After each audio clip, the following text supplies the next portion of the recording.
बहुत अच्छा, बहुत अच्छा। हम जैसे शरणागत दास के लिए आपने ये गति दी, श्री पोदार जी को हम लोग भाई जी कहते हैं, जितने भी भक्त हैं उनका नाम नहीं लेते। ठीक है, रिटर्न में तो वही है, आपने बताया और उनको लगा होगा कि हो सकता है, तो भाई जी, श्री भाई जी ने उनकी टीका की, टीकाकार। और टीकाकार जब भी आप चाहे गीता की टीका पढ़ें, आप चाहे गीता की टीका पढ़ें, चाहे आप रामायण की टीका पढ़ें या महाभारत का कोई वो अंश पढ़ें, तो गीता भी तो महाभारत का ही अंश है, लेकिन वेद अपौर से था, पहले श्रवण के आधार पर था, अब रिटेन में आ गया कलयुग में। पुराण एक तरफ आधा उसमें गीता पे संस्कृत में देता है, आधा हिंदी में, है ना, लिखा है आमने सामने। तो ये महाराज जी टीका का भाव किसके लिए? टीका का भाव मैंने अभी थोड़ी देर पहले अपनी कथा में कहा है, आपने ध्यान दिया। स्वाध्याय करने वाले जो ज्ञानी जन हैं, जिनको लगता है हम ज्ञान से भगवान को प्राप्त कर लेंगे और ज्ञान से पढ़ करके और फिर वो गांव की चौपाल पर या चाय की दुकान पर या ग्रीन पार्क में बैठ करके सवेरे मॉर्निंग वॉक में जब जाते हैं तो अपने ज्ञान की पराकाष्ठा को प्रदर्शन करने के, लेकिन भाव की दृष्टि से उसके टीका का कोई मतलब मोल नहीं है। भक्ति साधना में मैं पूछना चाहता हूं, अपनी मैया को पकड़ने वाला बालक जब कमर पकड़ के चिपकता है तो मैया उसके शरीर से प्रेम करती है या उसके कपड़े से?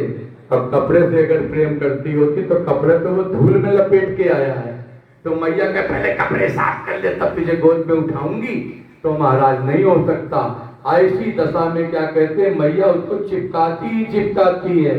हमारा उद्देश्य है उस मैया का उस बालक से जो स्नेह है उसमें कोई कहीं क्या कहते हैं, न तो किसी आवरण की भेद है या कुछ है। हम चौपाई को मूल रूप में अपने अंदर ग्राह्य करें, अर्थ बताने की गति ठाकुर जी की होगी। जब गिरा अर्थ जल बीच सम कहियत भिन्न न भिन्न, शब्द से भिन्न नहीं हो सकता, तो चौपाई में तो अर्थ साइलेंट है। टीकाकार के लिख देने पर उन लोगों के लिए है जो उस पर रिसर्च करते हो, या उन लोगों के लिए है जो ज्ञान की दृष्टि से पढ़ते हो।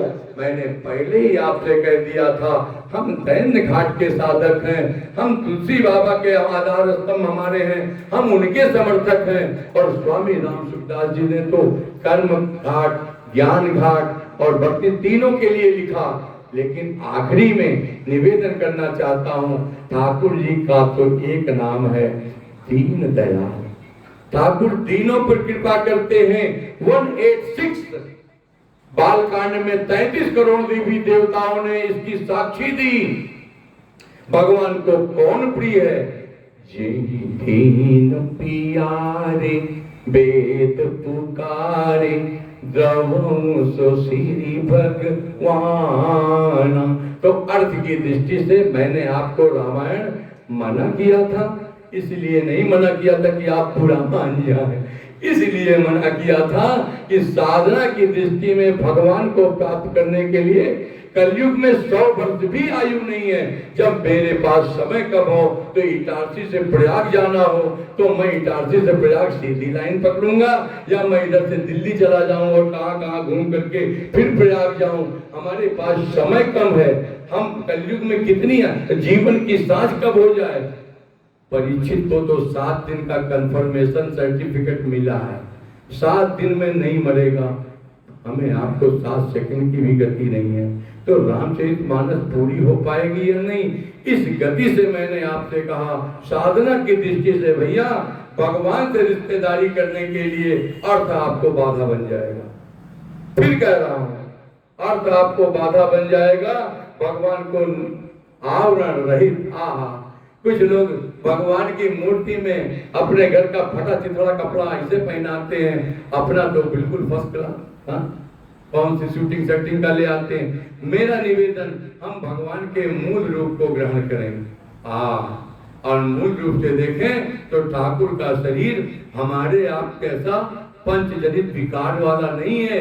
उनके शरीर में कभी आपने कभी सुना सीताराम जी कि भगवान को बाण लगा और तीर लगने से उनको रक्त निकला? भगवान को रक्त की धार कभी नहीं निकली। सच्चिदानंद विग्रह में आंत, अस्थि, मज्जा, रुधिर ये सब नहीं हो। वो एक श्री सीता वंदे राम सच्चिदानंद। अरे उसमें भी लिखा है, अब तो बोलेंगे तो फिर दोहा नंबर से बोलेंगे। 1 2 से अयोध्या कांड, वाल्मीकि जी का ही पुनर्अवतार तुलसी के रूप में हुआ। वही वाल्मीकि जी ठाकुर जी को जब पाते हैं तो वहां कह बैठे अपने आश्रम में, चिदानंदमय देह तुम्हारा, पंचजनित विकार से।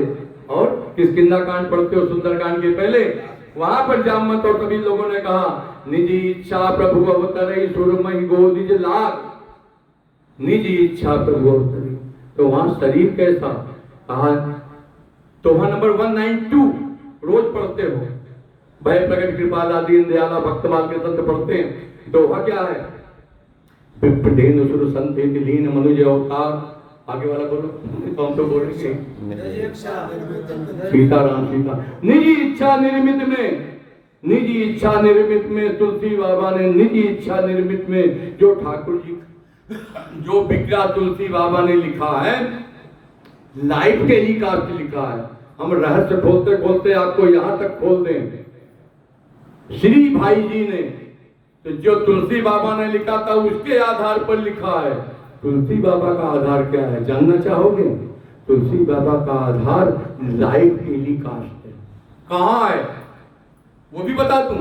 दोहा नंबर 15, ऐसे ऐसे रहस्य बताऊंगा। दोहा नंबर 15 बालकांड पर लिखा है, सेवक स्वामी सखासी पी के हित निरुपति सब विद तुलसी के, कलि बिलोक जग हित चाबर मंत्र जाल जिन सरिजा, अनमिल आकर अर्थ न जापू प्रगट प्रभाव महेश प्रतापू, सो उमेश मुहि पर अनुकूला। कहाँ अनुकूला? दोहा पढ़ लो। सपने मोहि पर, सपना दिया था रामचरितमानस की रचना कर, हम तो नहीं लिख पाएंगे। तो कहा लिखोगे? कहा कैसे? कहा आप बताओ तब लिखे। तो कहा हम लाइव टेलीकास्ट दिखाएंगे। और वही लाइव टेलीकास्ट देखने वाला बाबा तुलसी, दोहा नंबर 111 अयोध्या कांड, तहीं अवसरित तापस आवा तेज पुंज लघु भयसुआ।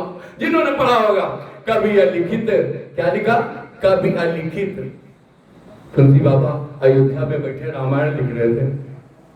जैसे ही इटारसी में कोई हो यहाँ का रहने वाला और सुने हमारे यहाँ तो कथा हो रही सत्संग भवन में 9 दिन चलेगी, और हम अयोध्या में बैठे हैं, तो महाराज वो अयोध्या से आएगा इटारसी, उसके गृह जनपद में हो रही। तुलसी बाबा ने सोचा ठाकुर जी जमुना जी को पार करके राजापुर गांव में प्रवेश किए हैं। दोहा नंबर 111 पर है, पुनिसिय राम लखन कर जोड़ी, जमुन कीन प्रणाम पाओ, चले शशि मुदित दो भाई, रवि तनुजा कई करत बड़ाई। तुलसी बाबा वहां अयोध्या से सूक्ष्म शरीर में, रामायण बाद में लिखी जाएगा, हमसे मतलब नहीं। हमारे गांव में पहुंच गए, हम भी जाएंगे। और वहां पहुंच गए जिस जगह ब्रह्म से भेंट की है कभी अलिखित गति भेष विरागी, उस जगह का नाम आज की तारीख में भवेट है। इस दास ने वहां पर कथा की 9 दिन की 2016 में। सुनिए, बाबा तुलसी प्रणाम करके लीला की प्रवेशी कहते हैं इसको, नाम रूप लीला धाम, इनमें प्रवेशी। मैं निवेदन कर रहा हूं, साक्षी है ठाकुर जी की, हाथ रख करके राम जी की लीला विग्रह पर सौगंध है राम जी की, इस लीला की प्रवेशी इस दास के अंदर है। तो राम जी बताते हैं कि फला नंबर तो एक पर है, मुझे मेरी औकात नहीं है।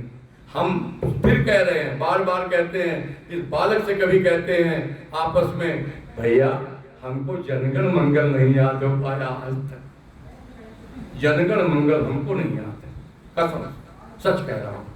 लेकिन ये रामायण हमको याद है ना, ना ठाकुर जी बताते हैं। इसीलिए मैंने आपसे कहा है, और अगर आपको लगता है कि इस दास ने कोई अतिशयोक्ति कही हो तो हम सब अपराधी भी हैं, क्योंकि हम भक्त हैं, हम विवाद में नहीं संवाद में विश्वास रखते हैं। ठीक है ना? जय श्री सीताराम, जय श्री सीताराम।